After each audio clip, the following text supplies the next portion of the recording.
Est-ce qu'il a fait une bonne saison? Est-ce que c'est un très bon joueur? Est-ce que c'est une très bonne pioche? Dis-nous tout, Baptiste. Alors, à Majorque, il a fait une très bonne saison. Il a eu besoin de temps d'acclimatation après, s'est acclimaté après Valence. Clairement, c'est le meilleur joueur de Majorque cette année, avec Avec Mouriki, non? avec Mouriki, exactement. Le duo a très très bien fonctionné. Après, à Majorque, il avait une énorme liberté. Il était positionné sur l'aile gauche, mais il était très libre de revenir piquer dans l'axe et de se balader un peu sur le terrain, un peu comme il le souhaitait. Il avait obtenu ça de son entraîneur.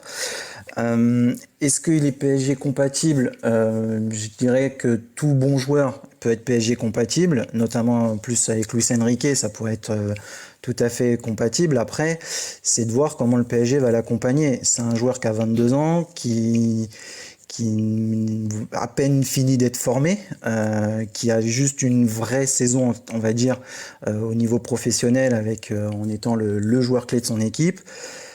Et puis aussi, il faut voir où il va jouer. Est-ce qu'ils vont le mettre sur un côté? Ou est-ce qu'ils vont le mettre dans le cœur du jeu, là où il peut également évoluer? Tu le vois où dans un 4-3-3, toi?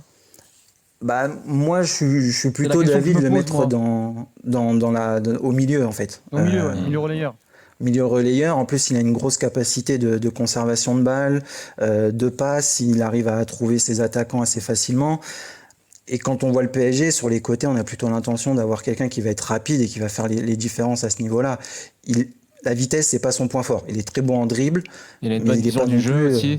Comment? Des échos qu'on a eus, c'est la vision du jeu qu'il Oui, a il a une qui est très très relativement bonne élevée. vision du jeu.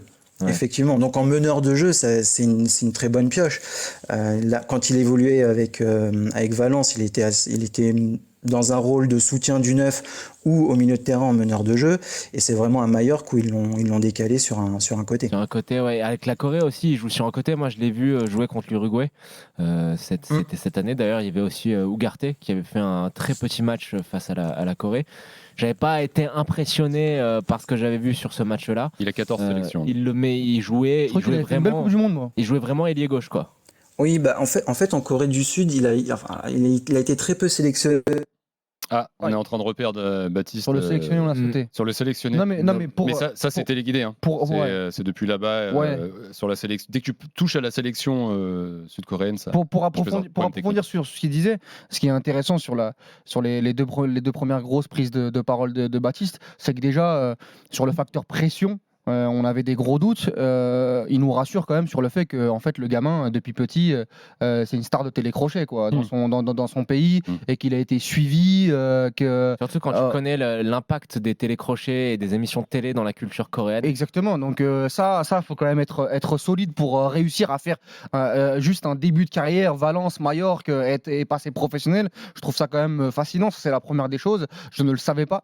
Et la deuxième des choses, c'est que il a une culture football très Oui. très espagnol, et ça peut convenir à un Luis Enrique, notamment dans le débat qu'on avait eu un peu hier, même si on s'est un petit peu écharpé avec Jonathan. Je pense ça peut être un bon point pour lui sur le fait de pouvoir être malléable avec un coach comme Luis Enrique. Il y a un truc qui me fait peur quand même. C'est-à-dire qu'on a bien vu depuis quelques années, je pense qu'on va tous être d'accord là-dessus, que le niveau de la Liga est en net déclin et que c'est un championnat qui est extrêmement différent par rapport à notre championnat à nous.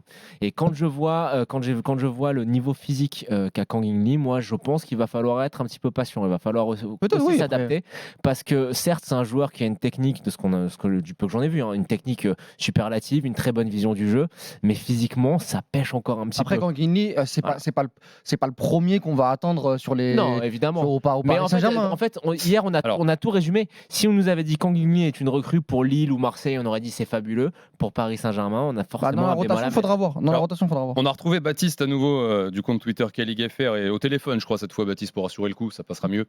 T'es là, Baptiste? Oui, on a appris de nos erreurs. C'est mieux par téléphone. Merci.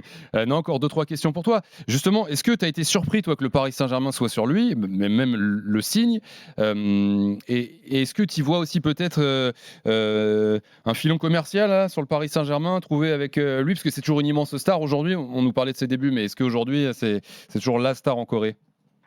Alors surpris, oui, parce qu'il était surtout lié dans les rumeurs avec l'Angleterre, notamment West Ham. Donc voir le PSG s'y intéresser, ça a été une vraie surprise. Et après, effectivement, oui, c'est une star en Corée. Hein. Alors, il est encore un peu loin de Son Heung-min, qui est lui la grosse star. Là-dessus, il n'y a pas de sujet.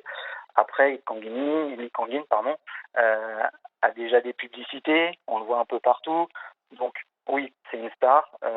Et là, pour le coup, à la différence de quand Bordeaux fait venir Wang Guizhou ou Dijon fait venir Kwon Chang-un, là, au niveau commercial, il y a quelque chose à faire. Après, surpris, Baptiste, quand tu as vu qui gravitait autour du joueur, La GC Foot. t'étais pas non plus surpris. L'agent T'étais pas non plus surpris, quoi. C'est qui l'agent? Non, c'est pas l'agent, mais en tout cas, il Non, gravite. c'est un agent qui est lié à la Galaxy GC Foot. Avec Valence, etc. Voilà, Georges Mendes. Au catalogue. Georges Mendes, Oui, ça fait collection- partie. Il est pas dans le Ça catalogue. fait Il est pas dans le partie du catalogue, catalogue mais- annexe. Tu sais, quand tu as un Ouais. catalogue, tu as toujours un petit intercalaire avec les offres des partenaires. Voilà, Voilà, c'est c'est comme, ça. c'est comme à Footlocker quand tu achètes la paire de chaussures. Voilà, tu peux avoir un produit supplémentaire. Une paire de chaussettes, par exemple. Ouais, exactement. Donc, dans le catalogue Gestifut, tu peux.